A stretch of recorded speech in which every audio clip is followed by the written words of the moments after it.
falar de um tema como esse, né? A gente certamente tem percebido, e eu sempre digo que a gente não precisa ser um grande estudioso do comportamento humano, ou algum grande pesquisador da sociologia, da história, da filosofia, que a gente está num momento meio complexo da história humana. E que, por isso mesmo, em momentos como esse, a gente corre o risco de, em meio a uma crise, e não se preocupem que eu não vou falar de crise econômica, porque aqui é para trabalhar contra a depressão e não a favor da depressão, né? E em meio a uma crise que não é somente econômica, é uma crise de valores, é uma crise que se estabelece numa transição profunda pela qual nós estamos passando do ponto de vista histórico.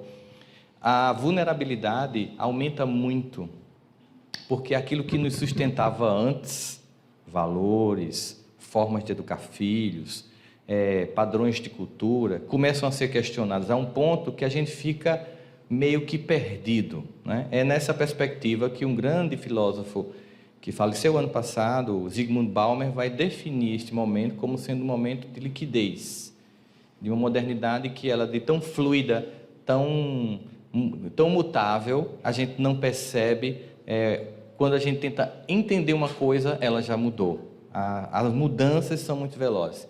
E, obviamente, num processo como esse, a gente tem uma sensação de declínio moral. A gente tem uma sensação de que a gente tem perdido certas coisas.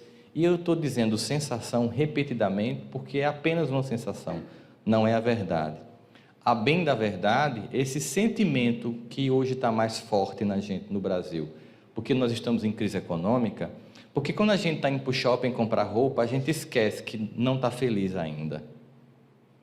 Quando todo mundo está comprando, mesmo que seja em 60 prestações, acha que está feliz.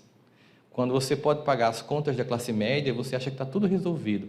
As crises, elas evidenciam quantas coisas não estão sendo resolvidas, e aí aumenta, né? Porque a gente deixa de usar o antidepressivo shopping center, aumenta a sensação de infelicidade.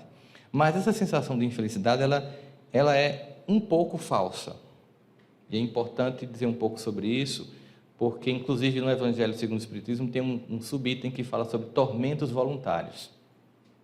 Ou seja, a quantidade de dor que a gente não tem, mas que a gente cria. E que provoca angústia, depressão, doenças de todas as ordens. Alguns estudos mais recentes localizaram em que momento o sentimento de desencanto com a humanidade cresceu nessas últimas 3 décadas. Houve um evento preciso que começou a fazer com que esse sentimento eclodesse, que foi a fundação das redes de TV 24 horas. Se você tem uma rede de TV que tem que transmitir notícias 24 horas, você há de convir comigo que chega um ponto que não tem mais o que falar. Não é verdade? Então, se eu tenho uma rede de TV que transmite 24 horas e não tem mais notícias, o que é que eu vou fazer? Eu vou pegar notícias que acontecem no mundo inteiro e apenas reverberar. Se você assistir qualquer uma dessas TVs, seja uma TV americana, brasileira ou as muitas que a gente tem, você vai ver que as notícias são as mesmas, que as imagens são as mesmas, porque elas são transmitidas por redes de pool de TV que oferecem esse produto para as muitas TVs. Então você acorda de manhã aqui em Vitória, né, olhando esse mar lindo e resolve ligar a sua TV. E aí você começa a ouvir o seguinte: um caminhão-bomba explode no Iraque.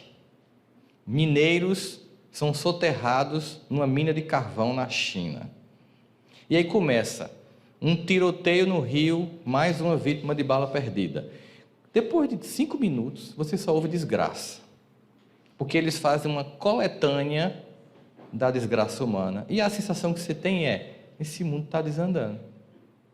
Dificilmente se transmitiria ou se teria ibope se divulgasse que nesse mesmo momento em que tudo isso aconteceu, muita coisa boa aconteceu.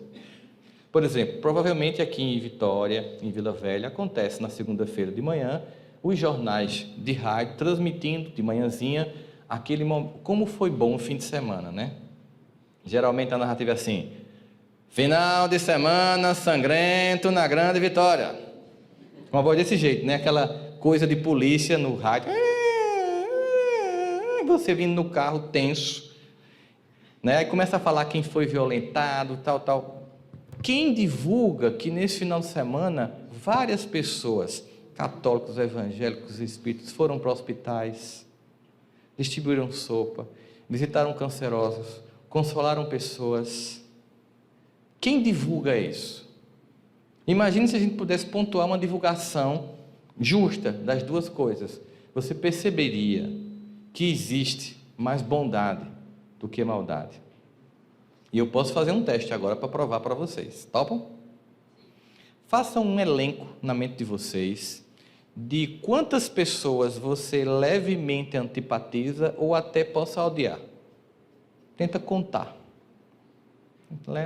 Eu antipatizo a fulano eu tenho muita antipatia e fulano eu odeio. Tenta contar quantas pessoas você tem nesse rol de antagonismo.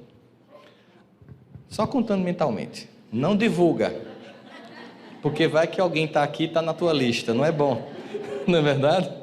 Mas vamos pensar agora numa outra lista. Quantas pessoas eu levemente simpatizo até amo profundamente? Tenta contar. Você não consegue. Você ainda está aí elencando, gente. A primeira não passou de 10. Se passou, me procura depois. Está precisando de uma help.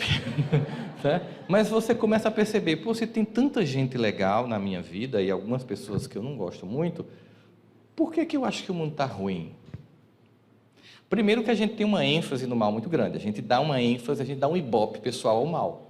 Se você trabalha num ambiente e de repente tem 30 pessoas que trabalham com você numa certa sala e você está com raiva de uma pessoa, mas você gosta das outras 29, de quem você lembra domingo de tarde? Amanhã vou ter que olhar para a cara daquela miserável. Não é assim? Embora você tenha 20 pessoas que você gosta e que vai compartilhar como foi seu final de semana, mas você está concentrado naquilo. Por isso Paulo nos dá um conselho fantástico. E é um conselho que ele não é um conselho alienado, não é uma, digamos, uma visão poliana do mundo, né? A partir daquele romance adolescente poliana, que ela sempre via somente o lado positivo da vida. Paulo dá um conselho muito mais sábio, ele diz assim, vê tudo, mas retém o que é bom. Ele não está dizendo assim, seja idiota e pense que o mundo é cor-de-rosa, não. Ele está dizendo, não, observe tudo, tenha consciência de todas as coisas. Agora, disso tudo que você vir, retenha o que é bom, aquilo que de fato é útil. A gente faz uma continha meio contrária, né? A gente vê um monte de coisa aí, e tem gente que tem aquela capacidade de chegar e só ver o defeito. Divaldo uma vez fez uma palestra dizendo que comumente as pessoas costumam ir à mansão do caminho, e algumas pessoas chegam assim, Divaldo, assim, está faltando isso aqui. Você chega num lugar daquele tamanho, parece uma cidade, cheio de coisas, parto natural humanizado, um conjunto de coisas, e você diz, está faltando isso. Aí Divaldo faz assim, ô meu irmão, minha irmã, que bom que você diagnosticou isso, porque eu tenho certeza que você tem a solução e é você que vai dar ela. Porque a crítica, ela só é válida sob algumas condições, que você esteja dizendo algo que é correto, que é justo, que você tenha, além da observação, a solução, e o mais importante, que você faça parte dessa solução. Se não, silêncio. Né? Se você não vai contribuir, se você só vai apontar, não tem uma solução e não vai resolver, silêncio. Porque, como diz André Luiz, o mal não merece comentário em tempo algum, mas tem uma coisa que a gente reverbera, é o mal. E quem tem grupo do WhatsApp, que levante a primeira pedra. Né? Então, assim, a gente primeiro precisa perceber isso, que a gente dá uma ênfase ao mal e que dá essa sensação de depressão coletiva. Observa como é a transmissão na mídia. Esse será um dos piores natais. Aí é a conclusão. Porque as vendas nos shoppings cairão 7%. Olha o conceito de bom Natal. O conceito de bom Natal é o poder de compra que você tem para fingir felicidade no final do ano, recebendo pessoas que passam o ano torcendo contra você e que você vai esnobar no final do ano. Às vezes é constrangedor certos ambientes familiares, porque as pessoas estão muito mais competindo e vendo quem prosperou durante o ano do que compartilhando e se congratulando no momento de fraternidade. Esquecendo o verdadeiro sentido dessa festa, que não é de Papai Noel, mas é daquele que sim é a nossa mais alta esperança. Mas vamos tentar entender um pouquinho, primeiro vou fazer uma rápida passagem do ponto de vista dos estudos psicológicos para entender transtornos emocionais, para a gente chegar na solução, como sempre tem, como sempre encontraremos no Evangelho de Jesus, a solução para todas as dores da alma humana. Bem, primeira coisa é que quando a gente começa a observar uma variedade de comportamento humano, a nossa variedade de comportamento humano, das pessoas com quem a gente mora, dos nossos familiares, colegas de trabalho, de universidade, enfim, a gente faz algumas perguntas, né? Por que algumas pessoas são vulneráveis e outras não são? Né? Numa mesma situação, as pessoas passam por uma mesma situação e as respostas são tão diferentes. Depois, por que uns se deprimem, se matam diante de dificuldades e outros se fortalecem e crescem? Também a gente poderia se perguntar como é que nós podemos construir uma competência em nós que nos capacite para enfrentar a vida. E, finalmente, qual é a visão que o Evangelho de Jesus nos oferece para que a gente possa lidar bem diante deste mundo no qual nós nos encontramos? Seriam questões que, se a gente observar, a gente sempre se pergunta isso, né? Depois eu queria um copinho desse vazio, só para fazer um exemplo, Kleber, eu agradeço. Está vazio? Beleza, já estava me esperando. Aqui, isso. É o que a gente chamaria o desenvolvimento das competências emocionais. Então, começou-se a tentar entender, isso ainda falando de psicologia, não entrei no Evangelho. Quais seriam, de onde viriam as características que em nós forjaria competências? E se começou a dividir as variáveis, numa pesquisa, variável é apenas aquilo que varia, somente. O que é que varia de um ser humano para outro? Isso é o que a gente chama de variável em pesquisa. O que teria como contribuição para a formatação de uma personalidade? Então, primeiro a gente tem o QI, que é a capacidade de desenvolvimento intelectual que o indivíduo tem. Será que essa seria a resposta? Por exemplo, indivíduos que têm mais cultura são menos vulneráveis que indivíduos que têm menos cultura? Não. Você conhece pessoas inteligentíssimas, depressivas e pessoas simplérrimas, super felizes. E o contrário também. Não é? Então, não seria o QI. Seria o ambiente no qual o indivíduo foi educado? Sim. Todo esse conjunto de possibilidades que cada um de nós tem, mesmo nas culturas de um país, de uma cidade, de uma região, também não. Certamente tem gente com depressão aqui, como tem gente com depressão em Paris. Não acontece isso. A mudança da paisagem não resolve a dor da alma. Seria a cultura na qual nós estamos inseridos, por exemplo? Seria, por exemplo, sermos latino-americanos, falarmos português, termos uma colonização portuguesa, nos tornaria menos vulneráveis à depressão do que, por exemplo, ser um dinamarquês ou ser um chinês? Isso também não é estatisticamente comprovado como uma variável significativa. Seria o gene? Será que nós teríamos uma tendência? E aí você tem pessoas que têm avós e pais depressivos e a pessoa é feliz. E tem pessoas que não têm nem avô nem pai depressivo e é uma pessoa depressiva. Então, a variável genética também ainda não é capaz de explicar isso. Seria, então, a condição social na qual nós nos encontramos, ser uma pessoa rica, pobre ou de classe média baixa? Você vê quantas pessoas que não têm dinheiro, que têm uma vida simples e você percebe felicidade. Eu uma vez fui fazer as chamadas caravanas do Evangelho, que deve ter aqui também, né? Você vai, reúne o pessoal no centro e tem famílias que estão solicitando a implantação do Evangelho de Jesus no lar e a gente vai levar, se divide os grupos em carros, pegamos os bairros, chegamos naquelas casas e eu tive uma oportunidade de, numa noite, ir para 3 casas, mas 2 me chamaram a atenção, porque uma delas era extremamente humilde, mas muito humilde. Quando a gente chegou lá, a mulher estava fazendo um café numa lata de leite ninho, isso nos anos 80, né? Eu era adolescente nessa época. E ela estava servindo o café em copos que eram reutilização de vidrinhos de Nescafé. Então, quando eu vi aquela cena, a primeira coisa que me deu foi repugnância, eu sou bem franco. Eu fiquei com nojo, mas eu pensei, eu não tenho direito de manifestar isso para ela. Eu tenho que tomar um café, porque certamente talvez ela só tenha esse café aqui. Mas era interessante que ela e os filhos manifestavam uma alegria muito grande.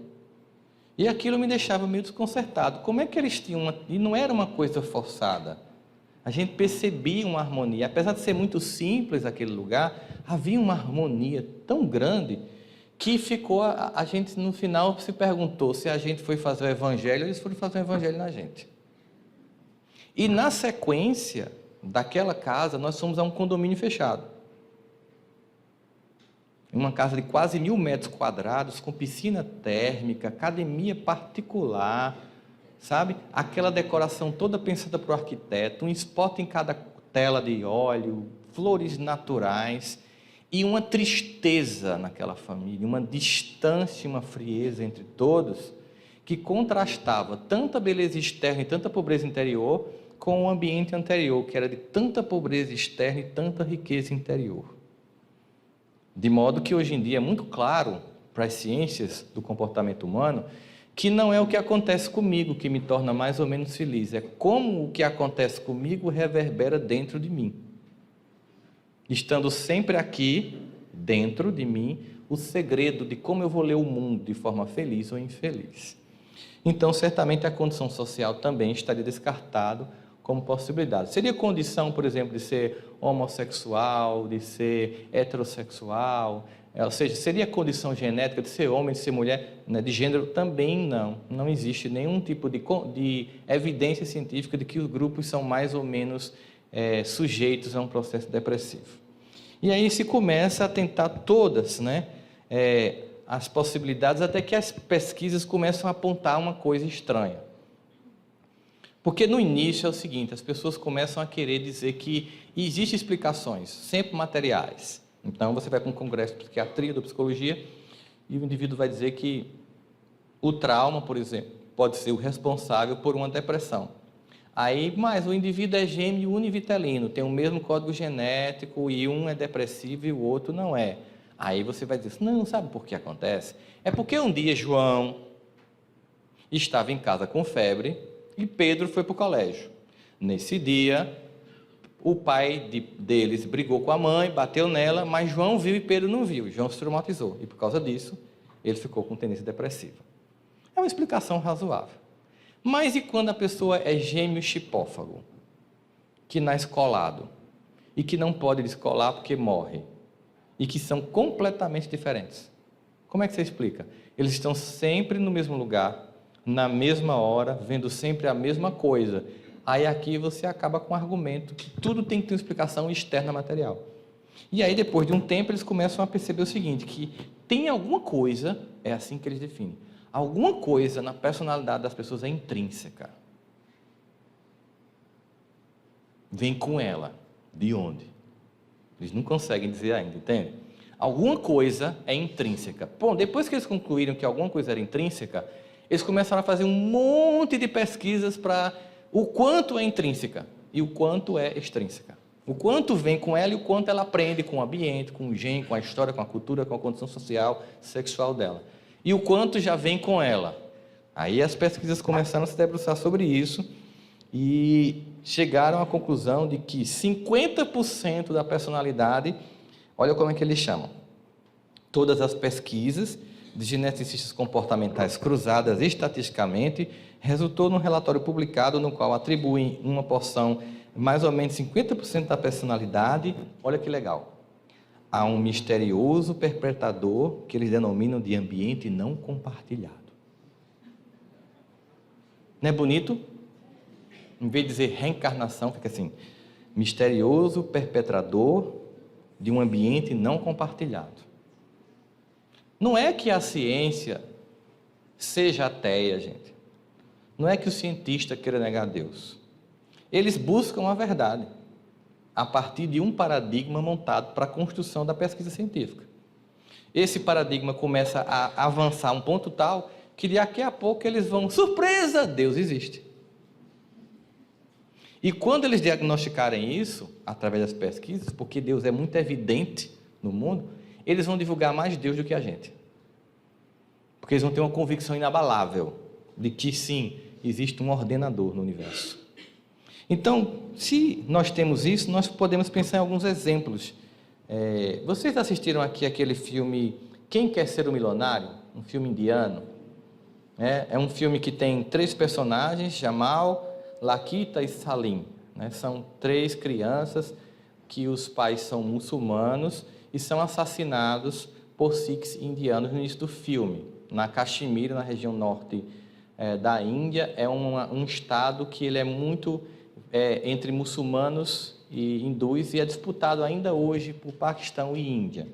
E aí eles têm os pais assassinados na frente deles, passam a ser moradores de rua, e você vai percebendo que um irmão vai se envolvendo com o crime e com as drogas, e o outro vira um trabalhador comum de call center. E que enquanto que as experiências, as mesmas, de profunda dor, de profunda degradação moral, de profunda humilhação, marcam Salim de forma negativa, que ele se vê justificado a ir para o mundo do crime, o mesmo ambiente, a mesma dor e a mesma angústia em Jamal provoca nele uma capacidade de dar uma resposta positiva à vida.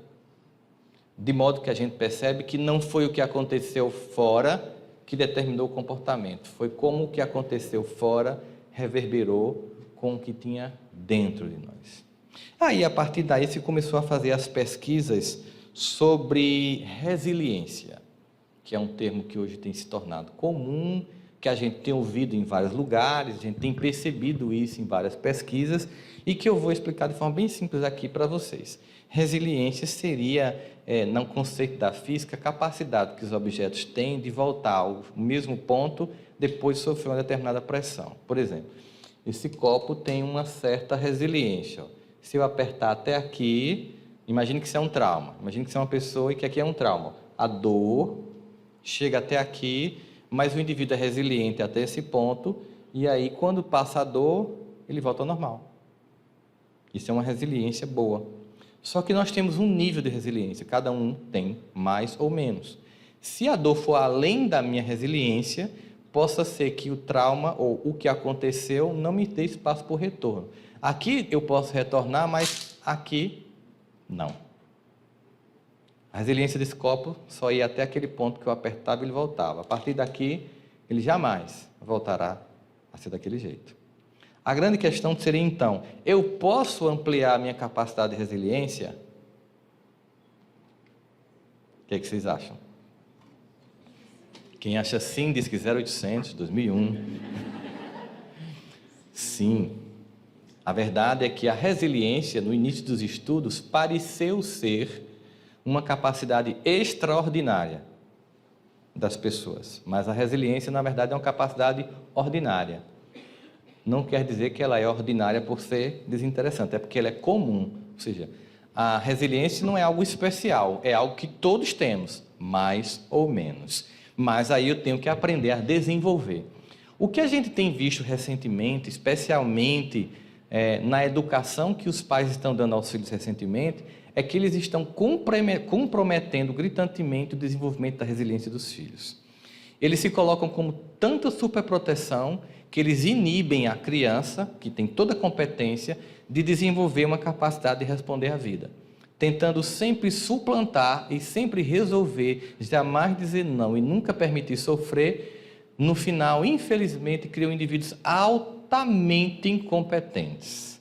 De modo que dramas que para muitos de nós aqui foi comum, como receber apelido na escola, né? Hoje traumatiza e leva para o terapeuta. Não é assim? Que acabar o namoro nos levava a ouvir uma música, chorar. Eu lembro que eu escutava: quando faz amor, se olha no espelho, será que você gosta mesmo de mim? Chorava, me acabava de chorar. Um dia minha mãe perguntou por quem eu estava apaixonado. Eu disse: ninguém. Ela disse: você está chorando porque eu estou apaixonada. Ela disse: por quem? Por ninguém, porque a adolescência você fica assim, vulnerável demais. Mas ninguém se matava por isso. Ninguém se matava pela rejeição. A gente sabia que simplesmente eu podia me apaixonar por alguém, e era muito comum, que nem sabia que eu existia. Né? Teve gente que você amou a vida inteira que nunca soube nem que você existia no mundo. Eu, por exemplo, fui apaixonado por Simone. Imagina. Se soube até que ela está morando aqui, né? Pois é, mas passou, fica tranquilo. Essas coisas dão e passam, né? Então, na verdade, se a gente observar, essas características que nós tínhamos no passado, a gente enfrentava porque nós tínhamos, dos nossos pais, uma resposta de que resolva. Se você chegasse: mamãe, estão me chamando de 4 olhos, quando eu usava óculos, quando eu era criança. Ela fala: se ficar dando importância, vão chamar mais ainda. Hashtag todo apoio do mundo foi dado. Né? Só que era verdade. Quando eu voltava para o colégio e ficava suportando 4 olhos sem dar ibope, mesmo que eu estivesse morrendo por dentro, perdia a graça. E eu descobria que eu resolvia aquilo sem precisar chamar minha mãe para ela ir falar com a coordenação, ameaçar me tirar do colégio e gritar com a professora, que é o que acontece hoje. E a qualquer dor, você instala os office boys dos filhos, papai e mamãe, para resolver. Só que eles não vão ficar aqui para sempre. E o que vai acontecer quando você não puder resolver para o seu filho? Ele se mata. Porque era para ter aprendido naquela época a desenvolver aquela competência. Superproteção destrói. Parece amor, mas não é. Porque amor fortalece e não destrói a pessoa. Hoje é tão comum esse nível de educação descompromissado com desenvolver competências que a gente tem visto isso. O ano passado, em dezembro, foi publicado um artigo nos Estados Unidos que disse que o índice de suicídio, aliás, mortes por suicídio, entre crianças de 10 a 14 anos, lá mata mais do que acidente de carro. Você já imaginou? O que levaria uma criança de 10 anos a se matar? Se não uma profunda incapacidade de aceitar a vida como ela é. Veja quantas pessoas sofrem porque não aceitam a vida como é. Se você for observar o psiquismo de reclamadores compulsivos, você vai perceber que tem um discurso muito claro. Eu não aceito a vida como ela é. Eu não aceito quem eu sou. Eu não aceito a altura que eu tenho, a cor do olho. Eu não aceito minha família, eu não aceito minha condição social. E isso desenvolve uma revolta, que vai desenvolver uma depressão, em que você vai culpar o passado por seu presente infeliz, ou uma ansiedade, em que você vai pensar que no futuro está uma resposta para esse momento infeliz. É como se 45% das pessoas ficassem presas ao passado e 45% presas ao futuro. 90% das pessoas numa grande ilusão de que tem culpados no passado ou de que tem salvadores no futuro. E pouca gente agindo sobre si mesmo, percebendo que a solução se encontra na própria mão, na própria forma de viver a vida. Mas é muito bom ter quem culpar. Mas esse é o tema da noite. Perdão, certo? É muito bom ter quem culpar. Então a gente começa a perceber o seguinte, que essa fragilização, ela pode ser resolvida no momento em que eu desenvolvo competências. E aí a gente começa a perceber que a resiliência é um conceito clássico que diz o seguinte, que é uma capacidade universal, ou seja, de todos, que permite a uma pessoa, grupo ou comunidade prevenir, minimizar ou superar os efeitos nocivos das adversidades da vida. Olha que coisa legal. Eu vou desenvolver poder de enfrentar a dor e não evitá-la. Porque muita gente tem a fantasia de que não quer que sofra.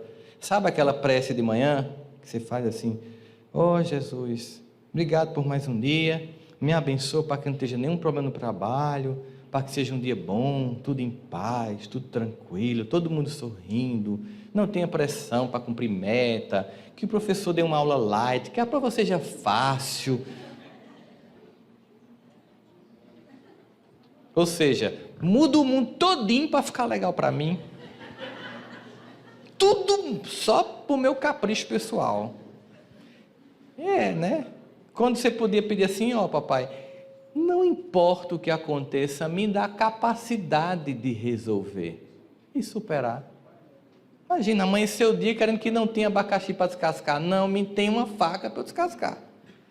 É mais fácil ele me dar uma faca para eu descascar do que tirar todos os abacaxis do mundo para eu não sofrer. Deus não faz isso. Porque Deus sabe do nosso potencial. Ele não nos menospreza, não seria a palavra, não seria menosprezar. Ele não nos subestima, como alguns pais subestimam os filhos achando que eles são incompetentes. E isso vem de uma ideia. Veja só. Quem aqui pagou moral e cívica quando estudou? Levante a mão, sem constrangimento. Assuma a idade que tem.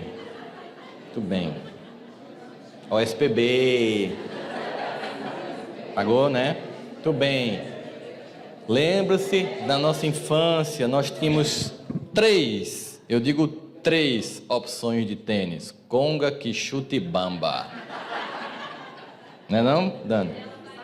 Havaianas e do pé, que quando torava a gente botava um prego para continuar usando, o que não é significado de capacidade mental de antecipar a tendência mundial de reciclagem, mas era pobreza mesmo. E outra coisa é que a gente descobria muito francamente na fase da nossa infância pobre que a gente não compra roupa nem troca de roupa. A gente vai recebendo. E aí você descobre que pobre não troca de roupa, é a roupa que troca de pobre. Ela lhe escolhe, você não escolhe ela. Enquanto aquilo não vira um mulambo, alguém usa, né? E aí você passou dificuldades, você teve que sair do interior, você pegou uma bicicleta para chegar no mundo, para ir para um grupo escolar, né? Passou necessidade, foi morar na casa de parente, no começo é legal, depois você é humilhado, assim? Você passou por tudo isso, aí você foi lá, você fez um esforço descomunal, e aí você conseguiu estudar, você conseguiu de alguma forma vencer na vida.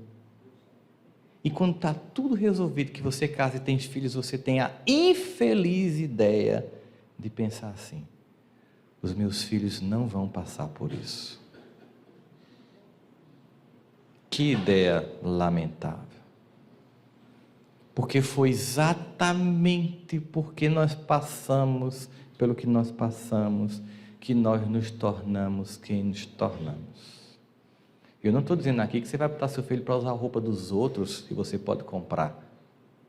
Mas é que você não pode facilitar, porque a dificuldade forjou em você fortaleza. Portanto, a partir da proposta do Evangelho, nós percebemos um Deus que nos capacita, mas não entrega. Ele não entrega nada pronto. Tá, tem gente que hoje faz uma inversão teológica e acha que Deus é o dono das Casas Bahia, que vai dar coisas para você. Aliás, dar coisas para Deus é o mínimo, porque Ele é dono do universo. Dar uma TV para você é o mínimo. Mas Ele tem muito mais do que isso para dar. Muito mais que isso. E aí, quando você percebe que a proposta do Evangelho é uma proposta de fortalecimento do ser e de autorresponsabilização pelas próprias conquistas, você deixa de ter o jogo infantil de culpar o passado ou ter expectativas sobre o futuro. Porque se você observar as pessoas que têm esses transtornos mais clássicos, existe uma insatisfação com a vida e uma culpabilização dos outros. É o discurso da vítima. Não que não exista pessoas que têm o transtorno, que precisam ser medicado, que precisam ser tratado, mas quando há uma mudança de atitude e de visão de mundo, aí sim começa a cura.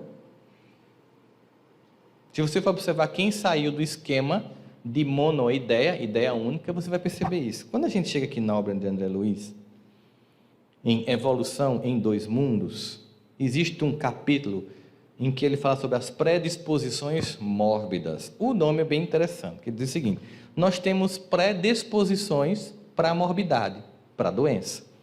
Ou seja, eu tenho uma predisposição, mas eu posso ou não desenvolver. No nosso código genético tem predisposição para qualquer tipo de doença. Câncer, o que você imaginar, está aqui. A grande questão da medicina hoje não é saber que gene gera tal doença, eles já sabem. O genoma humano já nos permitiu identificar isso muito claramente. A grande questão é como se dispara a doença. Exemplo, se começou a investigar sobre os genes que provocam câncer de mama e se descobriu que existem uns que são muito fortemente indícios de câncer de mama, que eles chamam de proto-oncogene. E aí, se você teve uma irmã, uma mãe que teve câncer de mama, você termina sendo indicado por alguns médicos a fazer uma mastectomia preventiva para evitar o desenvolvimento do câncer. Só que eles começaram a perceber que tinham jovens que tiravam a mama e desenvolviam o câncer do mesmo jeito, que tinham jovens que tinham todos os oncogenes de câncer, não desenvolvia, e tinham jovens que não tinham nenhum oncogene e desenvolvia. Aí eles ficaram: de que adianta saber qual é o gene que dá, se a gente não sabe qual é o gatilho que dispara? Foram investigar o que dispara a doença. E aí chegaram no comportamento. Não é que é para todo mundo, mas que na maioria dos casos, a maior parte das doenças está relacionada a ressentimento. Percebe? O nome da palavra, ela não é explicativa para você, ó. Ressentimento. Significa sentir de novo. Será que se eu ficar e voltar no passado e ficar assim, poxa, Kleber me machucou há 10 anos atrás. Quando eu penso isso, me afeta? Mais, menos, na mesma intensidade da época? Como é que vocês acham que acontece? Vamos fazer uma experiência? Vocês já assistiram um filme de terror? Algum filme de terror? Assistiram do tipo Eu Ainda Sei O Que Você Fez no Verão Passado, número 89? Um clássico do terror do cinema, em que geralmente começa com uma cena de uma jovem falando ao telefone sem fio, numa casa isolada, numa noite de relâmpagos e trovões. Você está no Shopping Vitória comendo pipoca, e a cena vai se passando com aquela música, e você vai aumentando. Aí, de repente, um relâmpago maior, pá! O fusível, em toda casa de terror, o fusível queima. E você percebe pelos relâmpagos que pela janela passa um vulto. Você chega e faz assim na cadeira. Pessoas mais empolgadas tentam avisar para a personagem. Presta atenção! Como se ela estivesse ouvindo você. E aí, todo filme de terror que se preze, o fusível fica onde? No porão. E a jovem vai entre uma porta e outra, quando você percebe que uma das portas se abriu. E ela faz assim, e já com a chuva entrando, o relâmpago, e ela não percebeu, coitada. E quando ela vai chegando no porão, que ela abre a porta, pá! Acontece exatamente isso aqui que aconteceu agora. Ela tem medo. Muito bem. Eu sei que muita gente já viu essa palestra com essa experiência, mas tem medo do mesmo jeito, né? Toda vez eu pego a pessoa. Vê só. O que aconteceu aqui? Eu criei uma imagem. Vocês foram me imaginando a cena. Vocês viram a casa. Vocês viram a porta. Vocês viram o relâmpago. E tiveram susto. Por quê? Porque a mente humana, ela não diferencia a ficção da realidade. Entendeu? Por isso que eu fiz a experiência, para provar para vocês. Nós não diferenciamos ficção de realidade. Logo, quando eu estou 10 anos depois, lembrando do que o Kleber fez comigo 10 anos atrás, eu estou sofrendo tudo de novo. Eu estou ressentindo. Kleber não sabe nem quem sou eu mais, nem lembra de mim. Óbvio. O algoz esquece da vítima, mas a vítima não esquece do algoz, né? Agora, esse não esquecer é a escolha. Ficamos presos, e aí André Luiz vai dizer o seguinte aqui no livro Evolução em Dois Mundos, sobre predisposições mórbidas. Porque aqui eu estou falando do que fazem comigo, mas também tem aquilo que eu faço com os outros. Como aprendemos a existência da predisposição mórbida no corpo espiritual? Como é que nós compreendemos? Aprendemos.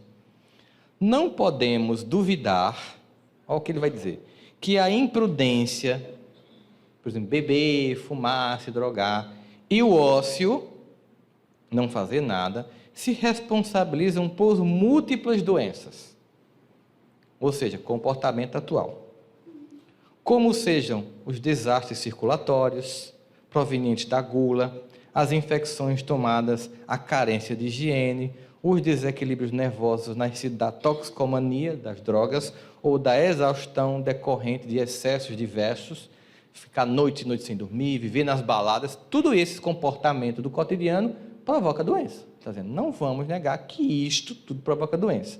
Mas ele continua. De um modo geral, porém, as doenças que duram e que afligem o corpo e dilaceram, guardam no corpo espiritual as causas mais profundas. A recordação dessa ou daquela falta grave, especialmente aquelas que estão recalcadas no espírito, Aí ele vai dizer, ela pode afetar você se você não desabafar e não corrigir o que foi feito. As chagas ocultas do arrependimento criam na mente um estado anormal que chamamos de zona de remorso, em torno da qual a onda viva e contínua do pensamento passa a nos envolver num circuito fechado de si mesmo, monoideísmo, a ideia única, pá, fica lá. Sabe quando você passa por uma dor muito grande, você fica assim, você não consegue pensar em outra coisa, você não consegue ver TV, não consegue ler, não consegue conversar, não consegue dormir, aquele filme fica passando. Por exemplo, a morte de alguém que você ama, um acidente automobilístico, você estava lá e uma pessoa que você amava morreu, uma traição afetiva, essas coisas, fica lá na cabeça, você não consegue fazer nada. E aí ele continua, em nosso processo evolutivo, muitos aceitaram a correção dos delírios praticados e desequilibraram suas situações, e reequilibraram sua situação perante Deus com reparos, sofrimento e perdão. Olha, ele aqui está dando o seguinte para a gente, tem 3 formas de me recompor diante da lei. Eu vou reparar, eu vou ou sofrer, ou eu vou ser perdoado. Não necessariamente passando pelas 3 coisas. Enquanto muitos outros não aceitam e continuam errando, pois entenderam que agiram certos e suas vítimas receberam o que mereciam. Tem gente que acha que está certo. E aí ele vai dizer, finalmente, aí se estabelece uma ideia física, nódulos de forças mentais desequilibradoras, e é indispensável que acontecimentos reparadores, ou seja, para que isso seja quebrado, é necessário que algum reparo seja contraposto ao modo de enfermiço de ser. E aí, para que a gente acorde, a dor vai se apresentar. A dor, para Deus, não é vista como nós vemos. Por exemplo, seu filho está no videogame, está no WhatsApp, no Instagram, no Snapchat, no Facebook, vendo minissérie Netflix, o que você imaginar. Ele está se sentindo como? Infeliz? Não. Ele está tendo gratificação imediata do cérebro por qualquer uma dessas atividades. Aí você chega e faz assim, aquela frase terrível de escutar. Desliga isso, pelo amor de Deus. Você passou o dia fazendo isso. Você tem prova amanhã. Aí a criança não consegue desligar. O que você é obrigado a fazer? É seu dever fazer. Você toma o videogame, ou o telefone, ou a Netflix. Não é assim que você faz? Ele passa a sentir-se como agora? Feliz? Ele entra em sofrimento. Porque ele tem que trocar o prazer leve e de pouco esforço de ver uma série que está pronta, um jogo que é instigante, para abrir um livro e adquirir conhecimento. Quando você pede para ele fazer isso, que ele sente que está sofrendo, você se sente culpado? Pensa aí, não, meu Deus, eu deixei meu filho sofrendo, ele está tendo que estudar, o bichinho. Estava tão feliz vendo a série predileta dele, estava tão feliz vendo os zumbis de Walking Dead. E agora eu tiro ele desse momento de profundo prazer e boto para estudar trigonometria, cosseno e cotangente. Como eu sou mal. Você se sente assim? Não. Por que você não se sente assim? Vamos pensar por que a gente não se sente assim? Porque você está fazendo algo certo. Porque você sabe que ver a minissérie não vai acrescentar absolutamente nada à vida dele, mas que estudar, sim. Porque, inclusive, para ele continuar vendo a minissérie, ele vai ter que pagar a conta da Netflix quando você desencarnar. Pelo menos ele tem que pagar os R$30 da Netflix. Não é verdade?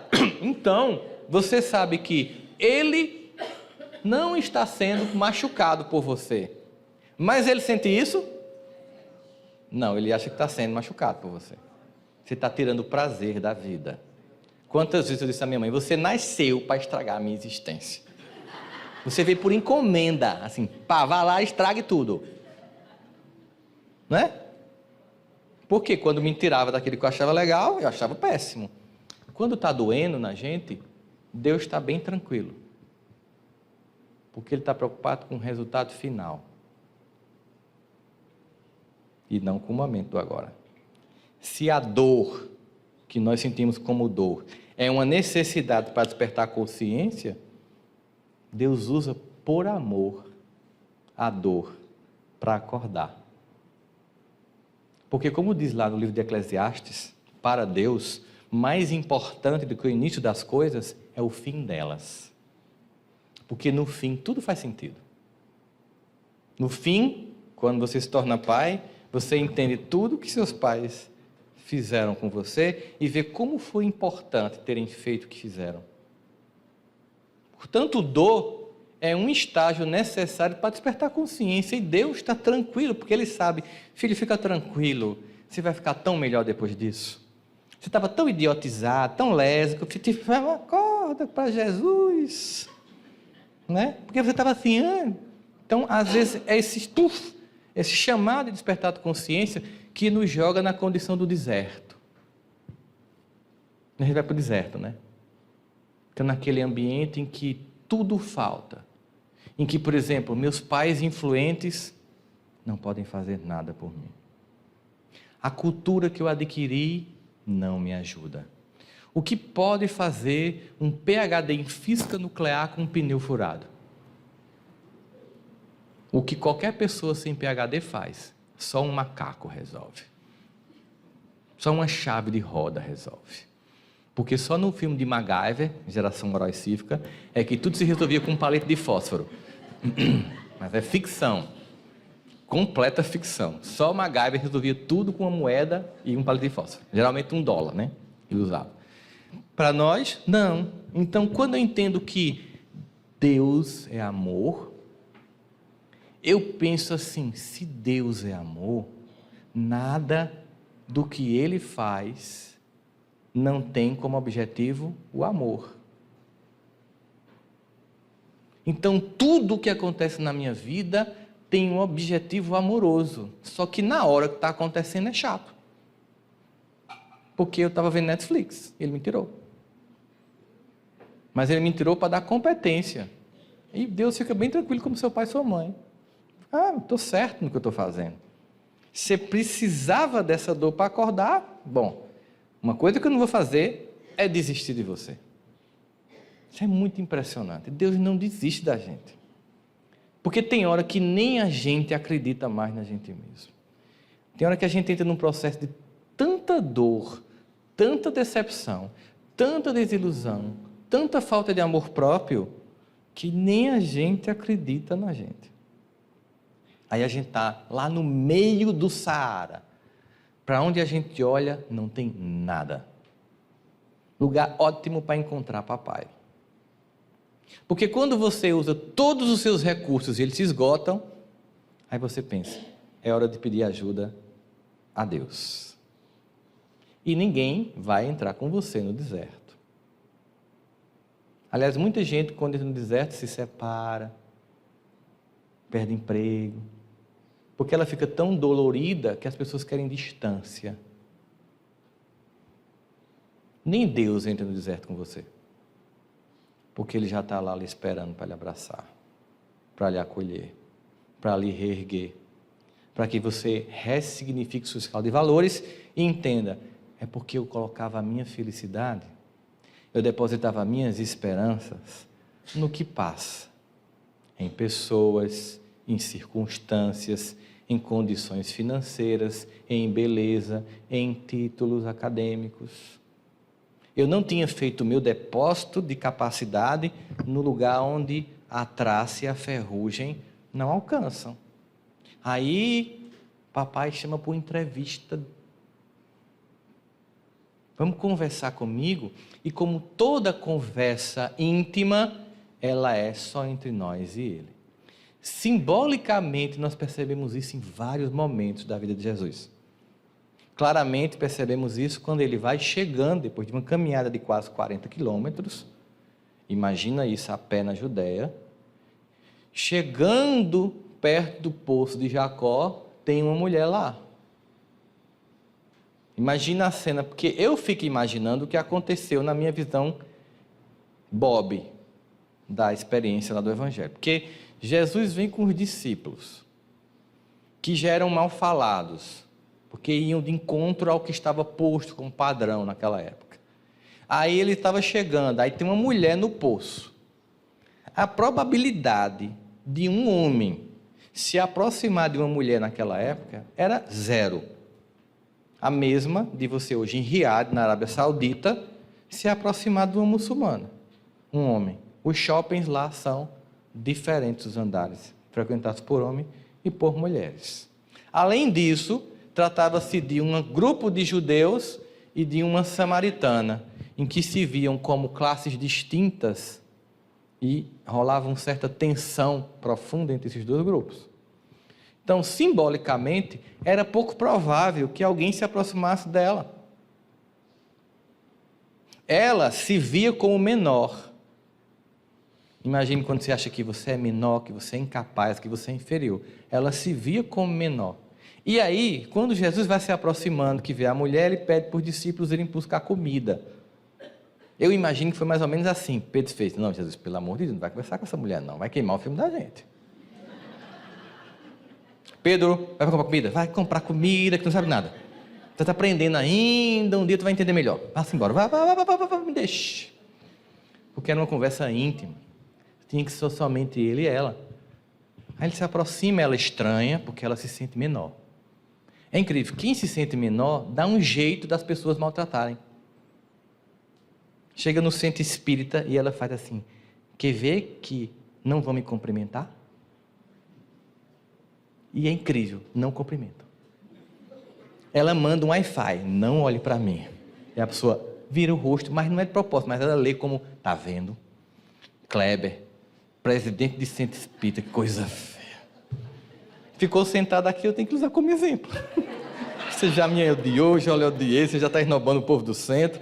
Então o que é que acontece? A pessoa já vem assim, ela já vem para ser humilhada, ela cria uma circunstância de ser humilhada, para confirmar a tese dela, que no fundo é: eu não mereço o respeito e o amor de ninguém, porque eu não me amo e não me respeito, e quem se odeia mesmo sou eu. Então preciso confirmar minha tese, criando circunstâncias de que todos me esnobem. Acontece. Só namora com gente que é ruim, porque sabe que vai sofrer. Eu sei que não acontece isso com vocês, obviamente. Né? Desenvolve o sentimento de tanta mesquinheza de si mesmo, que se torna lixo afetivo, terreno baldio, onde as pessoas vão depositar migalhas de afeto. E você disputa a tapa, como se fosse um deus grego. Porque o que está faltando aí não é o amor dos outros, é o amor de si mesmo. A samaritana se sentia assim. Quando ele se aproxima e diz: dá-me de beber, ela faz: como é que você, um judeu, homem, pede a mim, uma mulher samaritana? Foi estranho para ela.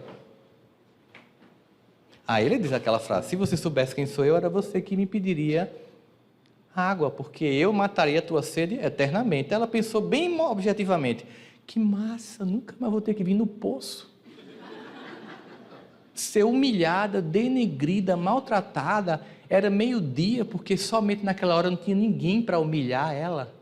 Era óbvio que ela era uma mulher de vida simples, pobre e fácil, porque se ela fosse uma mulher, à época, honrada, quem estava pegando água seria ou um irmão mais velho, ou o pai, ou o marido, jamais ela iria só.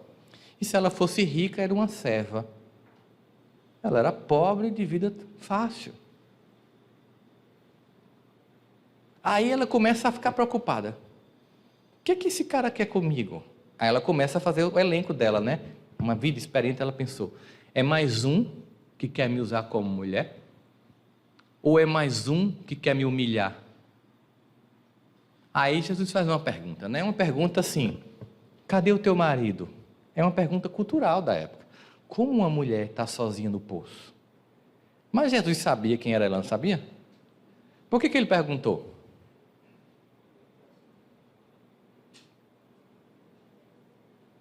Para ver o que ela era capaz de revelar dela. Ela fez: eu não tenho marido. Ela disse: meia verdade. Ele disse: eu sei, tivestes 4 e o que tem agora não te pertence. Aí ela olhou de novo para ele e pensou: ele agora vai me humilhar. Mas aí ela viu uma coisa que, cara, quando você vê, você fica completamente sem sentido. Você vê amor. Imagine você que acha que não merece amor, ver amor incondicional no olho de alguém. Você fica completamente sem entender. Como assim esse homem está emitindo amor? Aí ela entende quem é ele, ali. Pelo olhar de amor, ela se é o Rabi, é o Messias, que os 16 profetas prometeram, que a gente aguentou tudo durante milênios, escravidão, tudo, para você vir. Ela sai para contar para todo mundo. Ela foi dignificada pelo amor que ele viu nela, porque ele não olhou para ela como menor, e aí ela passou a se ver grande. É quando eu deixo de me ver como o mundo me vê, quando eu deixo de me ver como a minha mente doente me vê, e passo a me ver como Deus me vê. E como é que Deus me vê? O que é que vocês acham? Ele vê como filho. Deus vê a gente como filho. E é individual. É uma relação individual. É papai e eu. Papai sabe quem eu sou. Imagina, eu chego em casa, tem coisa que eu nem admito para mim. O que eu sei, eu tenho vergonha e Deus me ama. E isso me dá dignidade. Porque eu não vou ser mais visto pelo olhar do outro, que me vê como menor, como incapaz, como pobre, como burro, como alguém para ser menosprezado. Porque eu vou ter como única referência o único olhar que me interessa, que é o olhar do meu pai sobre mim. Eu fico livre da visão distorcida, infantil e desequilibrada que o mundo que eu tenho de mim mesmo. E me vejo como um pai me vê, com toda a potência, apesar dos defeitos. Se você for hoje, no final da tarde, em presídios, o que você vai ver na fila? Mães. Às vezes é um estuprador, um assassino, e ela está lá. Ela deu trabalho à família, ela pediu dinheiro emprestado à agiota para o filho não morrer pelo tráfico dentro do presídio. Ela se expõe, ela é denegrida, ela é humilhada na revista. O marido não quer mais saber algumas vezes, os irmãos não querem nem ouvir falar. Ela está lá. Ela continua vendo que tem uma ponta de luz ali dentro. E ela é humana, imagina Deus, o que não vê na gente. Se tem mãe no presídio, tem. Tem mãe cuidando de criança com câncer? Tem. Tem mãe, como lá no meu estado, cuidando com crianças com microcefalia, que exige cuidado 24 horas, porque algumas têm confunção de 8 em 8 minutos? Tem. Mas mais do que mãe, tem Deus. Que inclusive bota a mãe e a criança no colo para ela suportar. Deixar de viver para viver em função de um filho. Isso é papai do céu. Hashtag aceita que dói menos. Nós somos amados. Se eu não perceber isso, eu sempre vou me queixar. Eu sempre vou ficar pedindo mais. Eu sempre vou querer chamar a atenção dos outros. Se eu perceber que Deus me dá atenção, aí eu começo a mudar a minha escala de valores e passar a me relacionar com quem interessa, com o papai do céu. O problema está aí agora, é como me relacionar com ele. Como é que eu vou fazer para me relacionar com ele? Bom, primeira coisa que a gente tem que entender é que, ao contrário das autoridades humanas, que quanto mais autoridade tem, mais distante de nós se tornam, Deus é inversamente o contrário. Você não imagina que você consiga chegar perto de um chefe de Estado, de uma grande celebridade, porque deve ter um monte de anteparos, de polícia, né? De assessores, bajuladores. Deus é o contrário. Ele dispensa a apresentação. Já está lá. Só que ele é bem educado, bem cavalheiro. Ele espera o convite. Ele não invade sua privacidade, sua intimidade. Ele está à disposição, mas espera o convite. E a gente tem que desenvolver a intimidade na relação com Deus. Mas às vezes é difícil, né? Como é que Deus me ama? Isso é um traste. Como é que pode? É sem sentido. Eu sei, já aconteceu com vocês têm um dia assim que vocês têm a sensação de que Deus não está nem aí para mim? Já aconteceu com vocês?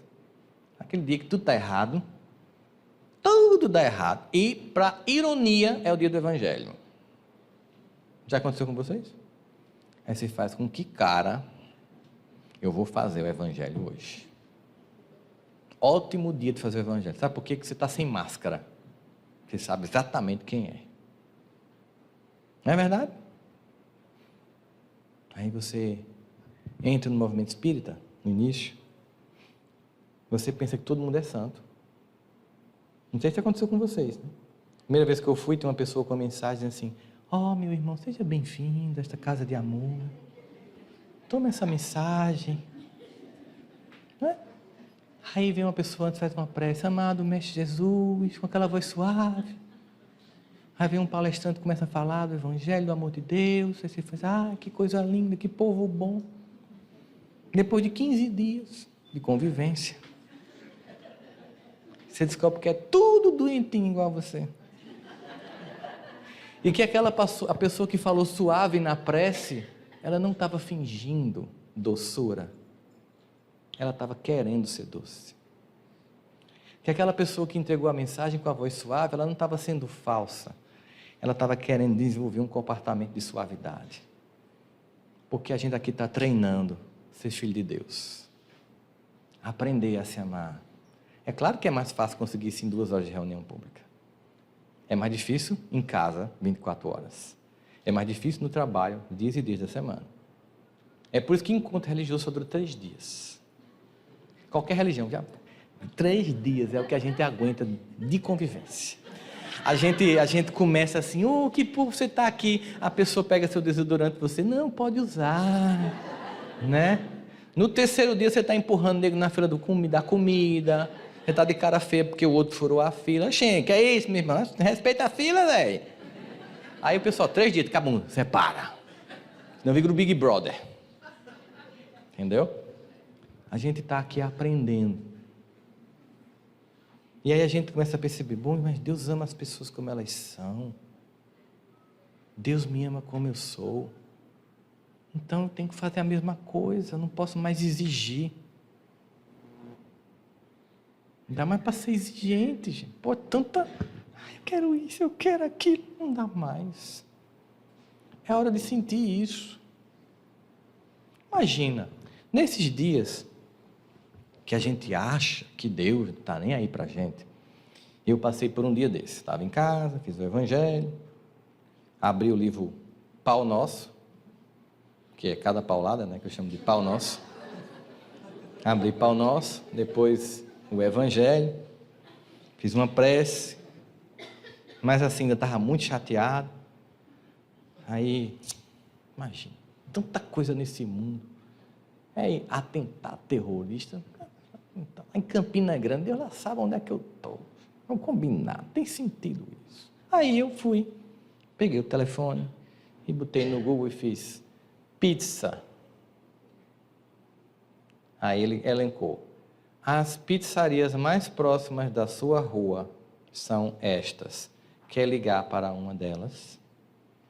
E como é que o Google fez isso? Porque o meu celular, como o meu tablet, como o computador, que qualquer um de nós tem uma coisa chamada endereço IP, que é como se fosse sua identidade. Esse só tem esse número, e o de vocês só tem o número de vocês. Ao mesmo tempo, quando você usou a primeira vez, se cadastrou.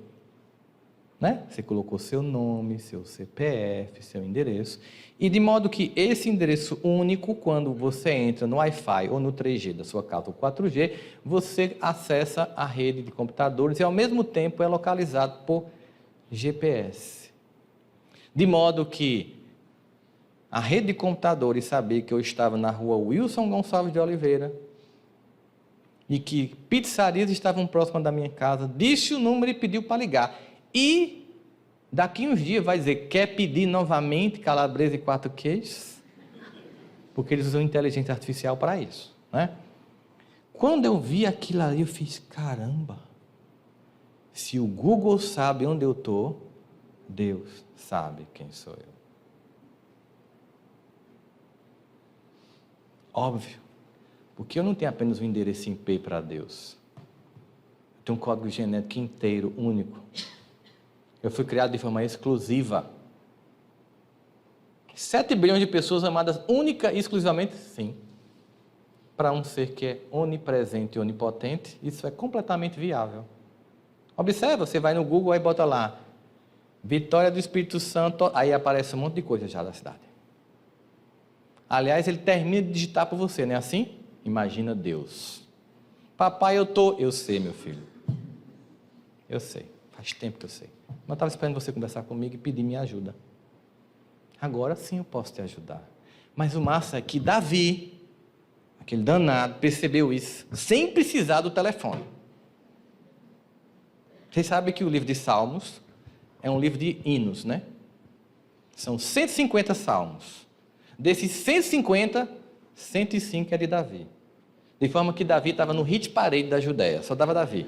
Primeiro lugar na parada de sucesso hoje na Judéia, Davi, Salmo 23. Entendeu? Só 150, ele era o Michael Jackson do pedaço. Ou para fazer juízo ao Espírito Santo, era o Roberto Carlos da região. Compunha profusamente. E ele um dia percebeu isso, gente. Imagina, ele olhou assim, observando, refletindo. Você vê a grandiosidade daqueles homens, né? Refletindo, vivendo a experiência de intimidade com Deus, percebendo os detalhes do cuidado e do carinho de Deus. Quando a gente para de reclamar e passa a ter gratidão, a gente começa a ver o quanto Deus é carinhoso. Coisas bestas. Às vezes assim, mimos, Ele faz com a gente. Incrível.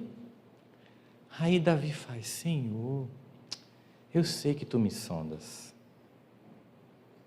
Olha que palavra ele usa, gente, para definir o nível de conhecimento que papai tem sobre os filhos. Sondar é conhecer por dentro. Quando o médico quer um exame mais detalhado, ele quer fazer o quê?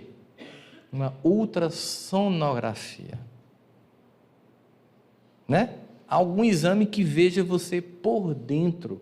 Deus faz isso. Aí ele fica encantado. Senhor, eu sei que Tu me sondas. Ao mesmo tempo, ao dizer isso, ele está fazendo uma referência mística àquele candelabro judaico que tem 7 velas. Vocês já viram?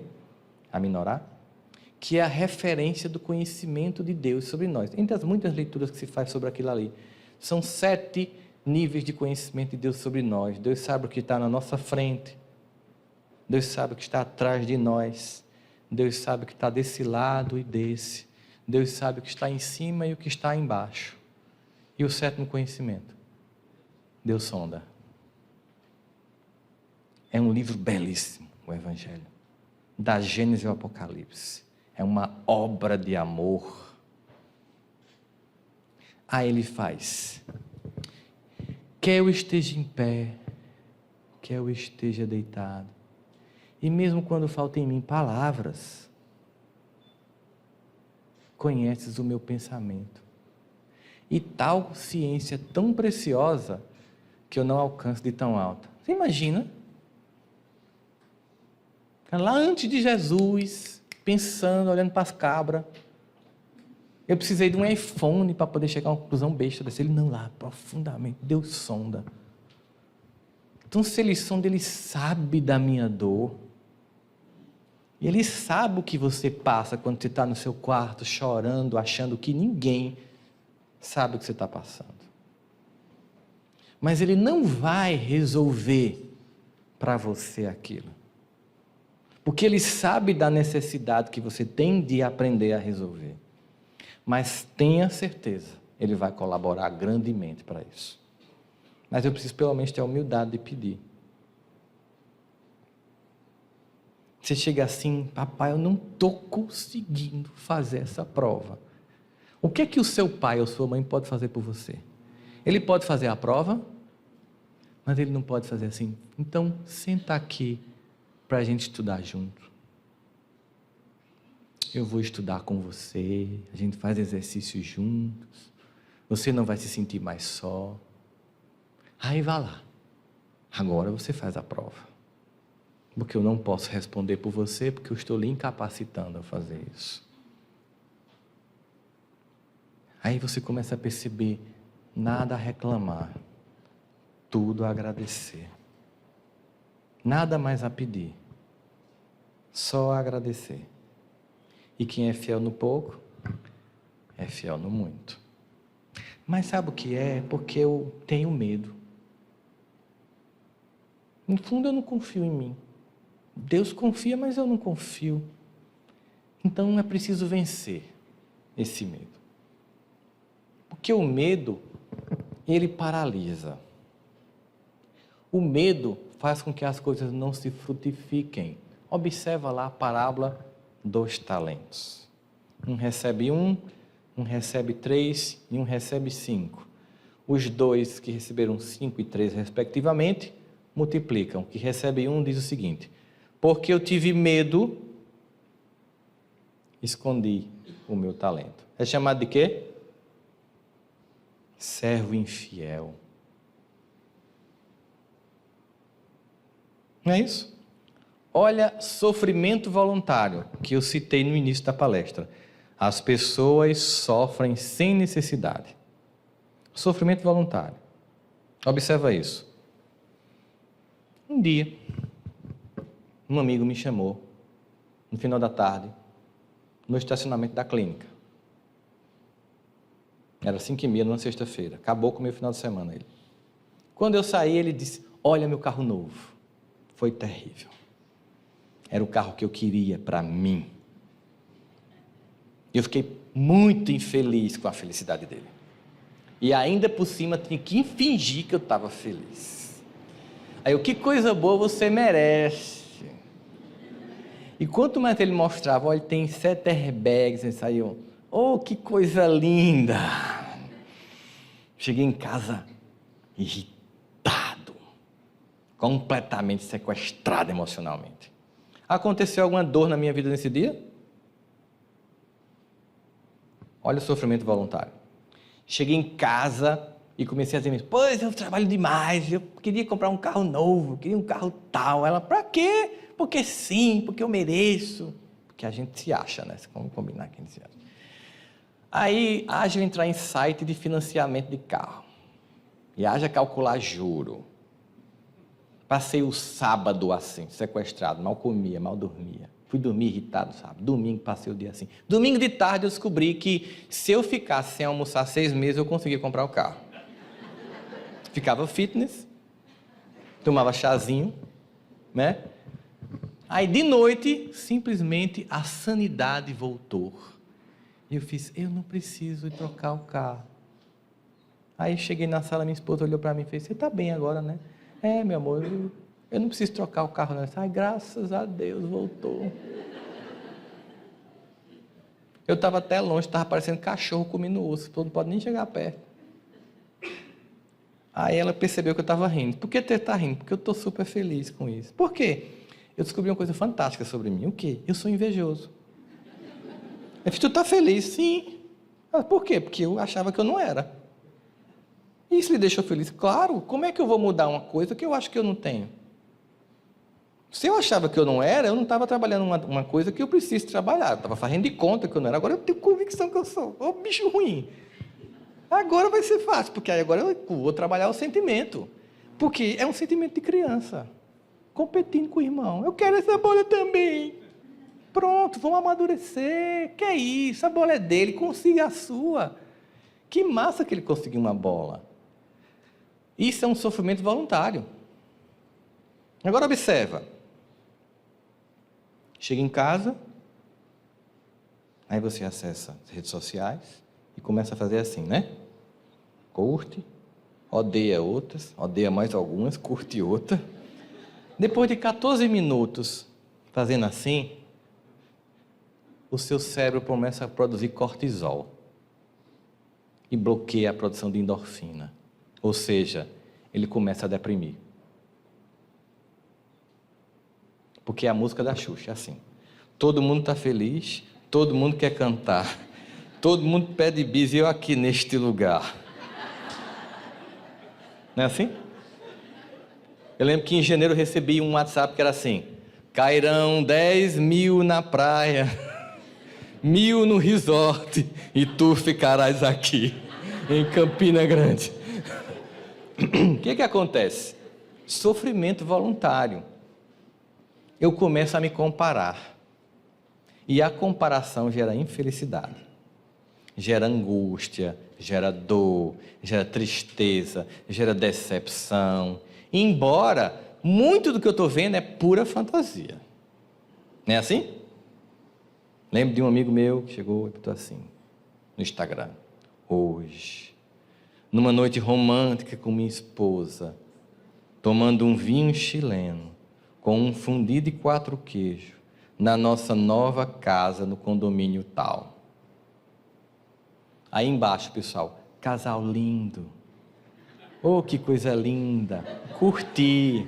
Ah, amo vocês. Essas mesmas pessoas que diziam isso, printaram a tela e começaram a jogar nos grupos do WhatsApp. Tu viu que ridículo?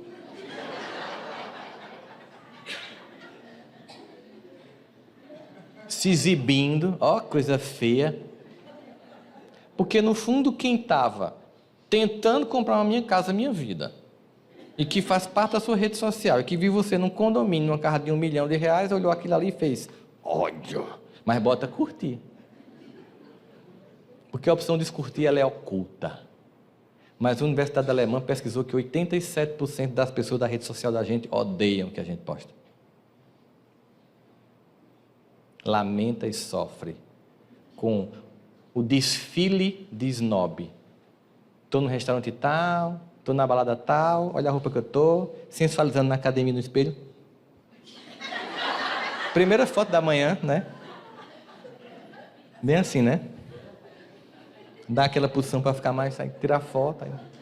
Tá lá o outro, magro, raquítico. Não tem um glúten, não tem nada, tá lá. Olha. Foi que eu fiz na outra vida para nascer desse jeito, né? Nenhuma academia eu posso pagar, meu Deus. Não posso nem me dar o luxo de comer glúten, tem que ser esse pão branco mesmo, ainda dá graças a Deus. É uma tristeza. Aí eu peguei e mandei para ele: amigo, tira essa postagem, tá ridículo. Olha o comentário que as pessoas estão fazendo. Aí comecei a mandar os prints. Óbvio que eu apaguei quem mandou o print, para não criar um conflito, né? Aí ele fez: mas por que é ridículo? Quer que eu diga? Diga. Porque se você estivesse numa noite romântica com sua esposa, suas mãos não estavam no smartphone.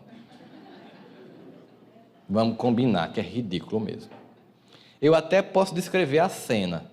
Você está de um lado da mesa, ela está do outro, cada um com seu Instagram e Facebook, tendo mais prazer em esnobar do que de estar junto, comemorando de fato, como casal, essa conquista merecida do trabalho justo de vocês dois.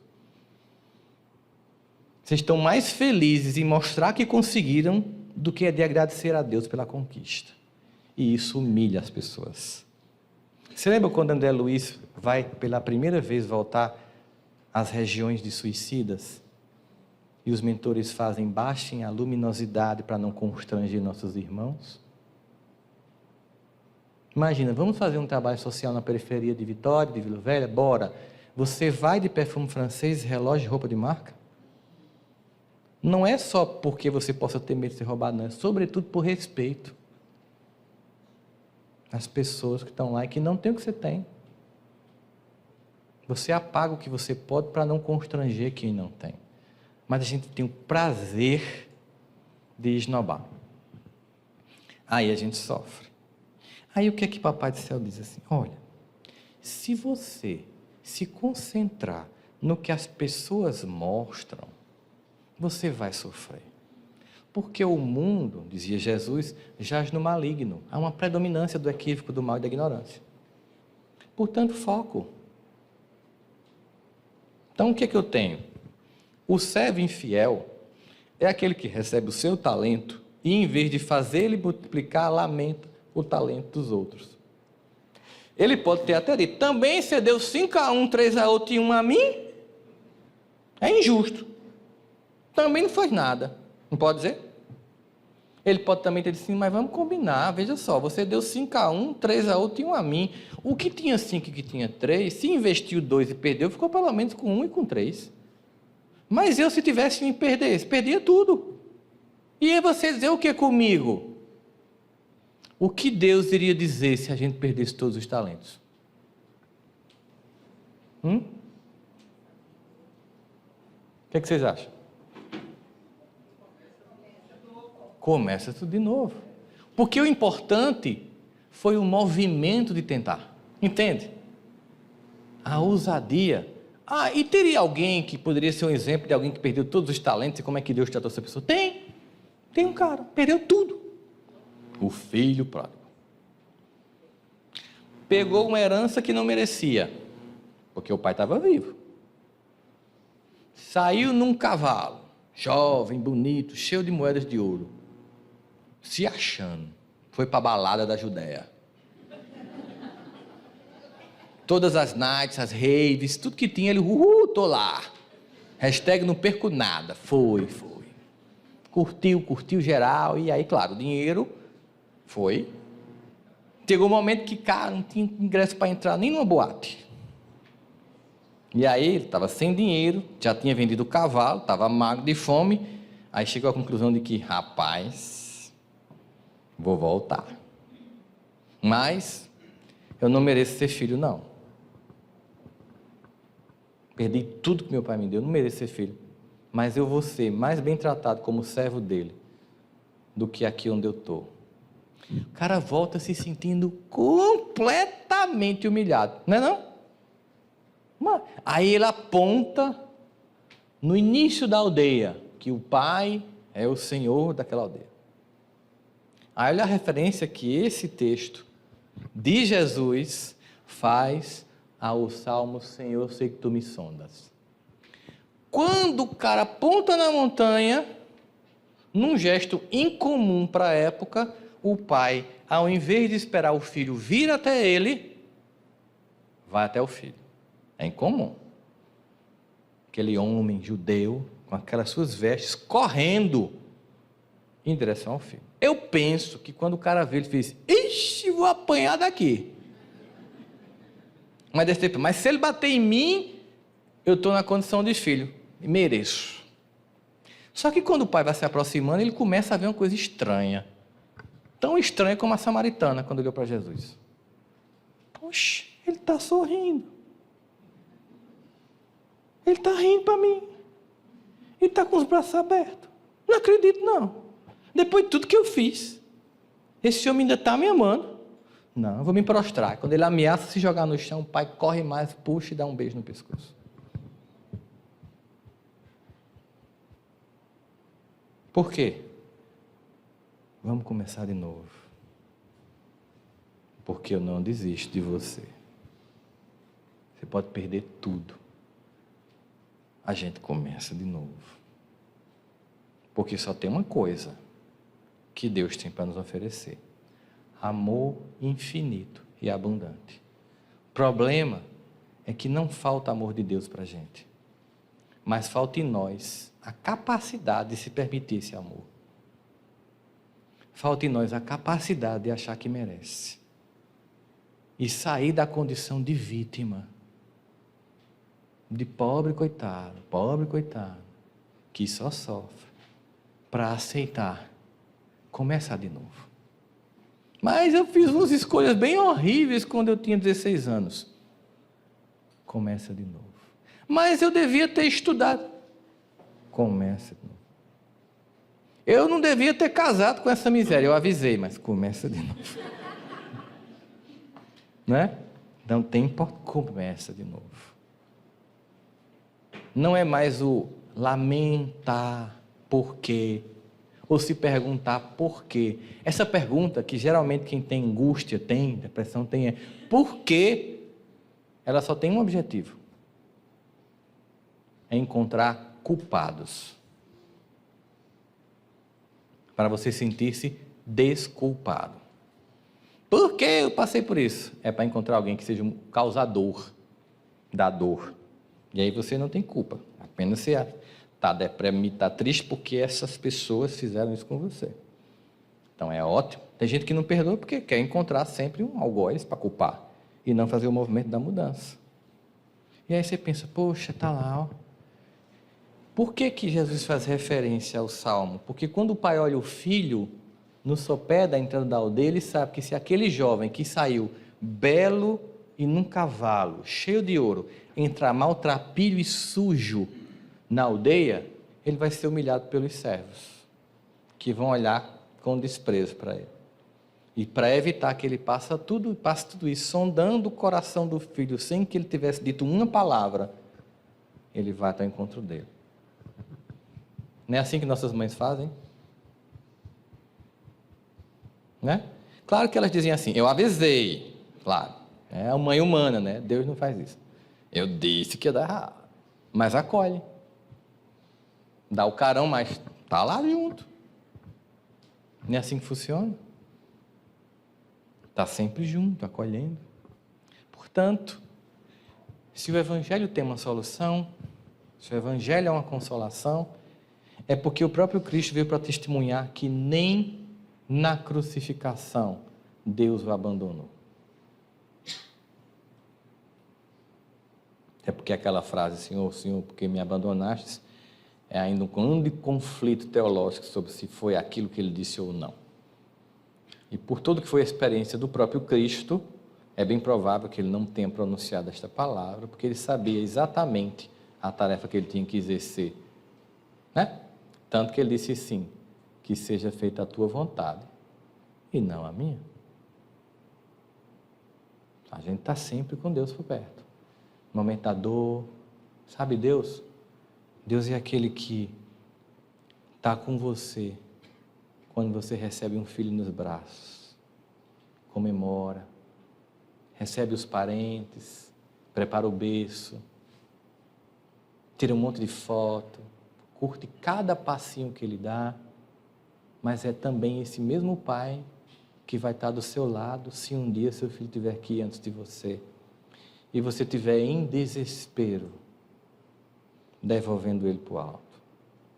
Naquele dia que você não consegue andar, não consegue ver sentido, você pensa em não existir mais, porque nenhuma dor é mais insuportável do que essa, perder um filho.